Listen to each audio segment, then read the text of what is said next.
Dobrodošli v podkastu Gradimo zgodbe, kjer z vrha Ljubljane pripovedujemo zgodbe, ki so oblikovale preteklost, zaznamujejo sedanjost in navdihujejo prihodnost. Z vami smo z Ljubljanskega gradu, stičišča zgodovine, kulture in sodobnega utripa mesta. Danes je z nami Anja Štefan, pesnica, pisateljica in pripovedovalka. Njena dela, kot so Lonček na pike, Melje mlinček, Drobtine iz Mišje doline, 4 črne mravljice in 100 ugank, so globoko zasidrana v slovenski mladinski književnosti. Veliko se berejo, pogosteje ponatiskujejo, mnogokrat tudi uprizorijo. Anja je za svoje literarno delo prejela več nagrad, med drugim nagrado Prešernovega sklada za leto 2022. Vedno znova je lepo, ko se z otroki in njihovimi odraslimi lahko druži tudi v živo. Nam pa je danes lepo, da se druži tudi z nami. Anja, pozdravljena. Dober dan. Kako si v redu? Čisto v redu. Čisto v redu. Tvoje delo je močno povezano z otroško literaturo in ljudskim izročilom. Kako pristopaš k temu, da so pravljice relevantne tudi za današnje otroke? Pod besedo pravljice spravljamo marsikaj. Tako v taki laični rabi s to besedo označimo vse kratke zgodbe, ki se jih otrokom bere. Ampak, če pa malo bolj razmejim, vsaj malo, potem pa moram ločiti vsaj svoje avtorsko delo in delo z ljudskimi pravljicami. In zdaj, kar se ljudskih pravljic tiče, kako poskrbim, da bi bile tudi danes za otroke relevantne. Najprej več korakov je. Najprej še kar natančno, zagnano in tako nepopustljivo izbiram. Ne? To pomeni, da iščem in sem pozorna predvsem na vsebino. Se pravi, a je vsebina taka, da jo je danes še vredno razširjati. In zdaj, včasih se zgodi, da mi je neka pravljica v celoti všeč. Se mi zdi, ja, ta pa je še za današnje otroke, ta je še za današnji čas. Včasih se zgodi, recimo pri kakšnih pravljicah, kjer so pa take nanizanke, tako da je več, da isti junak potuje skozi več dogodkov, ne, da je več enih takih nanizanih njegovih dogodivščin. Tam se mi pa mogoče zazdi, da je samo ena tako dobra, ali pa tako neproblematična, da bi jo rada dala današnjim otrokom. No, na vse take reči pazim, ko se opredeljujem do vsebine, potem je treba pa to še povedati na tak način, da je danes otrokom razumljivo, pa lepo, pa da se gladko bere in da se dobro posluša. In to pomeni, da jaz po eni strani, recimo, če gre za slovenske ljudske pripovedi ali pa za kakšne dobro povedane originale tujih pripovedi, poslušam nekako slediti tisti štimungi, ki je noter. Ohranjati, kar se da ohraniti, recimo v premih govorih, ampak vendar, ko ti preneseš v naš knjižni jezik, se marsikaj spremeni. Se pravi, jaz te svoje ubeseditve berem in tako gladim malo po malo, da bi iz tega nastalo nekaj takega, da bi se nam zdelo, da se je res tako govorilo. To počnem. In potem lahko še eno reč omenim, recimo zdaj pri tej Lisički sestrički, to je zadnja knjiga ljudskih pravljic, ki sem jo naredila, sem kar precej dela vložila tudi v verze. Ne, v mnogih pravljicah so noter verzi, in sem si želela, da bi te pesemce res delovale. To je, kar se ljudskih pravljic tiče. Zdaj, kar se pa mojega pisanja tiče, kako poskušam doseči, da bi bile moje pravljice relevantne, ne? To je bilo vprašanje. Trudim se pisati tako, oziroma nekako tako želim delati, da bi za tistim, kar delam, stala, da bi se mi, ko dajem iz rok, bodi si za objavo v revijah, v Cicibanu, v Cicidoju, bodi si za objavo v knjigi, da bi lahko za tem stala, ne? Da bi se, če se mi ne zdi dobro, ne dam iz rok. Ampak to ne pomeni, da je vse, kar dam iz rok, dobro, zato ker moramo vedeti, da tudi ustvarjalci smo pač samo ljudje in smo včasih v dobri koži in včasih smo v slabi koži in včasih si mogoče zaradi česa pogledamo skozi prste, včasih delamo v časovni stiski, pod časovnim pritiskom, včasih moraš sprejeti kakšen kompromis zaradi sodelavcev, mogoče zaradi ilustratorja, mogoče zaradi kakšnega drugega razloga. Tako da jaz zdaj, ko gledam svoj opus nazaj, vem, da niso vse stvari enako dobre, ampak ves čas pa delam željo, da bi dala od sebe kar najboljše. Tako. Kakšna je pa recimo časovna komponenta ustvarjanja, recimo, da se pride do nekega končnega izdelka, recimo da enega avtorskega besedila oziroma knjige? Ja, to je pa zelo različno. Zelo različno zato, ker imajo moje knjige različne obsege, pa zato, ker so res noter različna vrsta besedil. Ne? Recimo, v 4 črnih mravljicah so zelo, zelo drobcena besedilca, ampak jih je 81 in so se nabirala čez mnogo, mnogo let, čez več kot 15 let. Recimo pravljico Bobek in Barčica sem napisala pa čisto na koncu, mislim, da sem takrat želela, Melje mlinček je že bil zunaj, to z Marjanco Jemec Božič, in potem smo se odločili, da bi še eno tako knjigo živalskih pravljic. In sem jih že imela enih 7, 8, 9, ne vem koliko, in potem se mi posveti še ta, tako nekaj mi je še manjkalo. In sem naredila še tega Bobka, ki je nastal zelo hitro. Jaz sem govorila otrokom to pravljico ob večerih. Mi živimo v Cerknici, blizu Cerkniškega jezera in tam smo se ob jezeru igrali in potem začnem jaz to jezersko pravljico govoriti in je bila vsak dan lepša.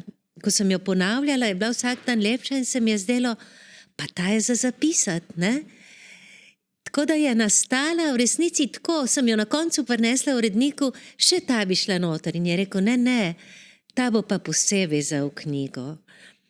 Tako, in tudi recimo Drobtine iz Mišje doline so nastajale tako v enem strnjenem časovnem obdobju, tako kot pač z namenom za to knjigo.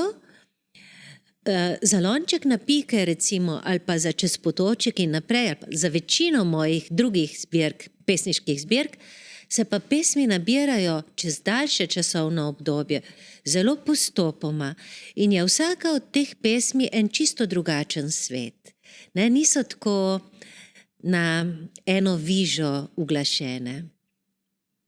V svojih knjigah sodeluješ z ilustratorji. Kako se vizualna podoba povezuje z besedilom? Ja, na različne načine. Ne? Zdaj že dolgo sodelujem, pač se prepletam z različnimi ilustratorji in lahko rečem, da so ta sodelovanja različna. Različna so že potem, recimo, koliko komuniciramo, koliko se vmes prepletamo, koliko kdo želi delati v nekem svojem miru. Recimo, zdaj trenutno Jelka Reichmann spet riše, spet ilustrira eno mojo pravljico, ampak si je zaželela na začetku, medve se zelo lepo razumeva, res čisto se imava radi, ampak tokrat si je zaželela, da bi to delala čisto brez časovnih omejitev in tako, da ne bi nobenemu nič kazala, da bi delala tako, kot se njej sproti zazdi. In včasih se slišva po telefonu in mi malo pove, kje je, in mi malo pove, kaj se ji zdi, ampak jaz nisem še videla. Mogoče bom prihodnji teden. Tako da mi opiše kakšen prizor in mi reče, joj, to mi je pa tako ratalo, to sem pa tako zadovoljna, pa jaz še nič ne vem, kaj tisto v resnici je. Ampak je že ona vesela, ne? Ona je že vesela. No, včasih je tako, da nekateri ilustratorji recimo narišejo samo tiste osnovne stvari, ki so v tvojem besedilu. Nekateri so take sorte, da dodajo še dosti nečesa drugega po svoji domišljiji. Nekateri, recimo zdaj zadnja leta sem več delala za Alenko Sotlar in sva se ravno zdaj nazadnje pogovarjali, kako je njej blizu to, da ilustracija, da se ne pokrije točno z besedilom, ampak da je malo svoj svet in da je besedilo malo svoj svet in da mogoče prav iz tega neprekrivanja, da nastanejo še neki dodatni pomeni, ki jih prej sploh nismo slutili, in mogoče vsak bralec to razbira po svoje. Tako da so ta naša sodelovanja različna, sem pa jaz zelo vesela, ker lahko rečem tako rekoč za vse ilustratorje, s katerimi delam, da so sočni in res taki ustvarjalni ljudje in da jaz od teh naših prepletanj ves čas kaj dobivam. No, tako da se mi zdi, da tudi ustvarjalno rasem, ne? Posebno recimo, če se pogovarjamo še pred samim začetkom njihovega ustvarjanja, skozi njihove oči tudi jaz včasih na besedilo še malo drugače pogledam in včasih tudi kaj spremenim. Dajo ti eno drugačno perspektivo, mogoče, drugačen pogled na samo besedilo. Ja. Z Ljubljanskim gradom te povezuje kar nekaj projektov. Bila si soavtorica osrednje razstave Za 9 gorami, nastopila si v istoimenski pripovedovalsko-glasbeni predstavi, pa v pravljicah o zmajih, v literarno-glasbeni predstavi Bobek in Barčica, v pogovornem večeru Pravljice za odrasle in še kaj bi se našlo. V tem letu si ponovno na odru v 2 projektih, ki sta del spremljevalnega programa prostorske projekcije, ko ilustracije oživijo. To je taka posebna razstava, ki združuje v bistvu prostor, zgodovino in ilustracije. Kakšen je tvoj pogled, da v bistvu ilustracije oživijo v prostoru, ki ni tipična knjižnica oziroma galerija? Ja, ti vaši prostori so zelo nobel, ne? Jaz moram reči, da sem se, preden sem projekcijo videla, malo spraševala, kako bo to uspelo na teh kamnitih stenah, ne? Ker pač ni ravna površina in ima tudi malo tistih svojih odtenkov. In sem si rekla, a bo to kaj motilo, ampak me nič ne moti. Mi je zelo lepo in dobra štimunga je, ko si noter in ko gledaš, kako te ilustracije potujejo po stenah. In moram reči, da nisem vedela, kaj naj čakam in mi je bilo zelo očarljivo, ne? Je očarljiva ta velikost in kako, recimo, in očarljivo je, kaj se zgodi, ko nekdo posamezen lik iz ilustracije zanimira in ko pride k temu še zvok, ne? Recimo te moje miške iz drobtin, ki čez celo steno tako hodijo in jim skače grahek z glave na glavo, ne? Tum, tum, tum. Tako, pač dober hec je, ne? Ali pa tisti motor, volk na motorju od Zvonka Čoha, ki se tako zapodi čez celo steno, pa ima prostor, da se zapodi, ker je stena tako dolga. Ali pa vse, kar se prikazuje gor na stropu in prostor je teman in je res lepo pogledati. Tako da to definitivno ima svoj čar in priporočam. Je pa res, da je meni vendarle lepo, še posebno, če je ilustracija taka natančna, bogata, fino narejena, z mnogimi podrobnostmi, je pa meni zelo lepo tudi dolgo zret, tako nepremično, v eno samo ilustracijo. Recimo, ne vem, če pomislimo na tisto dnevno sobo iz slikanice Tri botre lisičice, ne? Ko so gor vsi tisti divji petelini, pa kokoši, pa pavi, pa različne ptice, pa rože. Ja, tam bi lahko samo gledal, res je tako lepo in se lahko z otrokom igraš, koliko dobiš teh ptičkov, koliko je teh rožic. In tudi, če bi bila recimo taka ilustracija projecirana v kazematah, bi se mi zdelo škoda, če bi morala prehitro izginiti. Jaz bi recimo, ne samo za par trenutkov, ampak za več kot par trenutkov, kazemate kar oblekla v tiste tapete od Ančke Gošnik Godec. Ne? Zaradi teh enih detajlov, v bistvu. No? Ja, po mojem se stvari dopolnjujejo in nadgrajujejo. Ne? Tako da sej vemo, recimo še preden smo znali narediti take pač prostorske projekcije, kot je ta, ne? Se ta je po mojem prva v našem prostoru. Ne? Zunaj smo jih že lahko videli. Res je. Se mi zdi, da je pa ta prva tle v Sloveniji. No, imamo izkušnje pa z drugih področji. Ne? Recimo Maček Muri je bil najprej knjiga, pa ni bil tako velik boom, kot je postal potem, ko se je to poklopilo še z uglasbitvijo in s petjem Nece Falk in s vsemi temi številnimi koncerti in potem še Maskotica in potem še Maček Muri na lončkih in na zvezkih in na vsem. In potem to po mojem eno na drugo deluje. Ne? Zaradi knjige grejo na koncerte, zaradi koncertov postane knjiga še bolj priljubljena in to se dogaja po različnih rečeh. Ne? Tudi pri, recimo moja antologiji Svet je kakor Inga Raja smo po njej naredili koncert in vemo, da je koncert podpiral knjigo in pesmi iz knjige so podpirale koncert, ker so otroci zraven peli. Ne? In tudi recimo uglasbitve iz drugih projektov so podpirale ta projekt. Tako da jaz mislim, da je fino, če se dela za to področje z različnih strani. Da se v bistvu vsebine povezujejo med sabo oziroma podpirajo. No? Ja.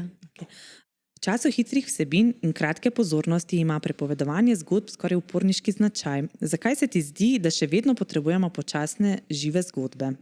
Ja, po mojem jo potrebujemo ali pa od nje lahko profitiramo na vse tiste načine kot nekoč.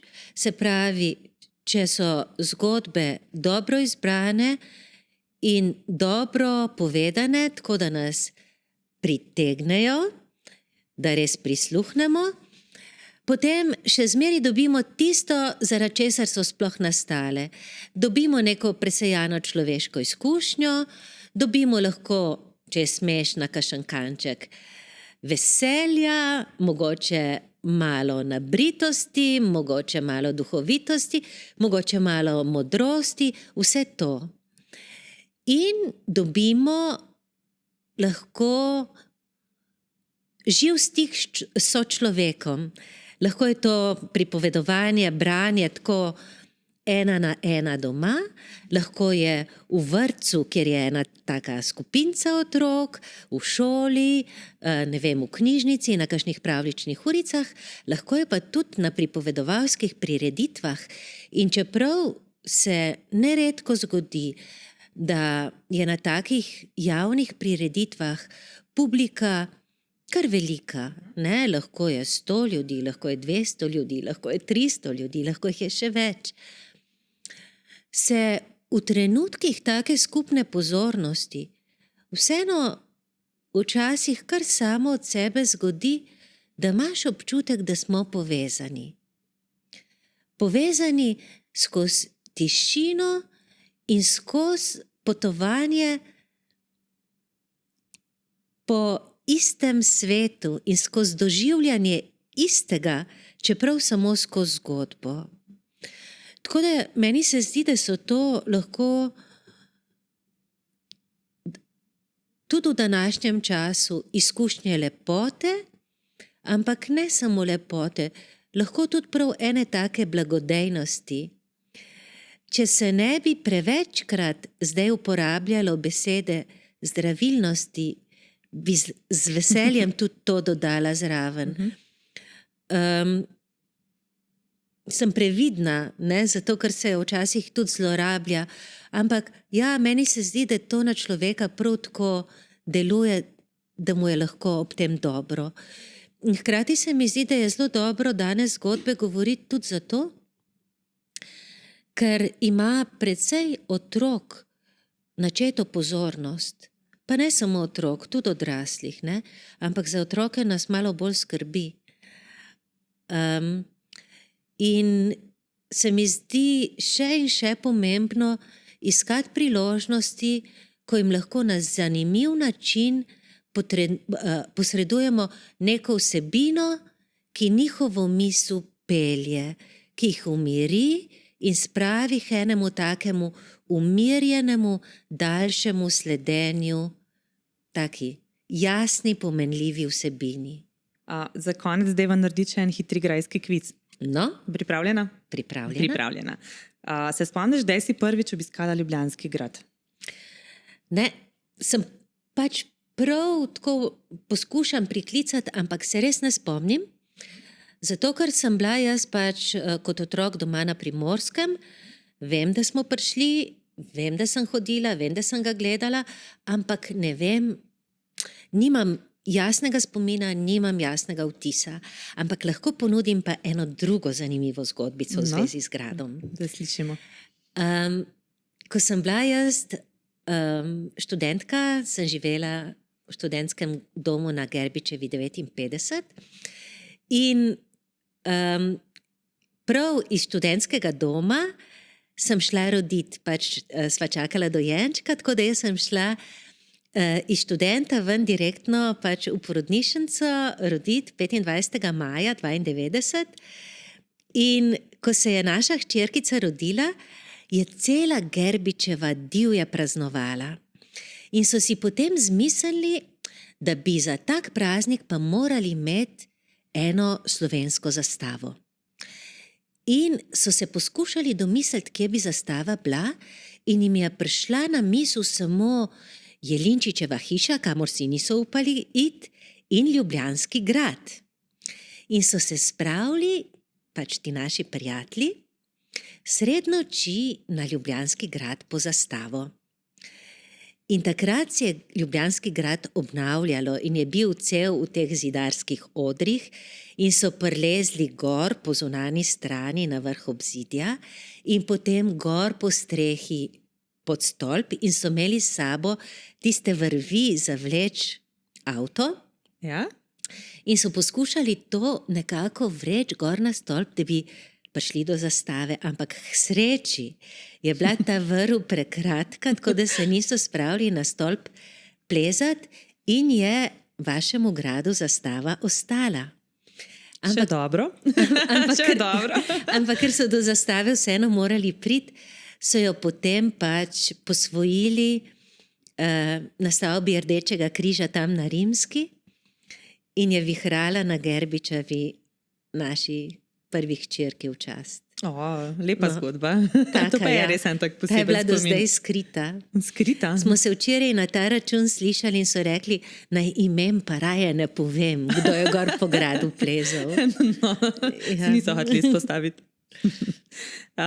Kateri pa kotiček na gradu ti je najbolj všeč? Več jih imam. Ja? Kazemate so mi gotovo ljube, Hribarjeva dvorana mi je tudi všeč, recimo Hribarjeva mi je najboljš za nastopati. Na kazemate imam res lepe spomine v zvezi s to našo razstavo za 9 gorami. Ampak tako posedeti mi je pa zelo lepo dol v vašem, na tisti jasici dol v vašem tem obrambnem jarku. Pa če je kakšen koncert, tam dol mi je tudi zelo všeč. In dvorišče in vodnjak, to mi je tudi tako lepo, ko pridem gor. Ti je bolj všeč grad po dnevi ali grad po noči? Nadaleč po noči, za gor prid pa po dnevi. Okay, hvala, Anja. Hvala, da ste z nami gradili današnjo zgodbo. Spremljajte nas tudi v prihodnje z Ljubljanskega gradu, kjer vsaka zgodba pušča svoj odtis.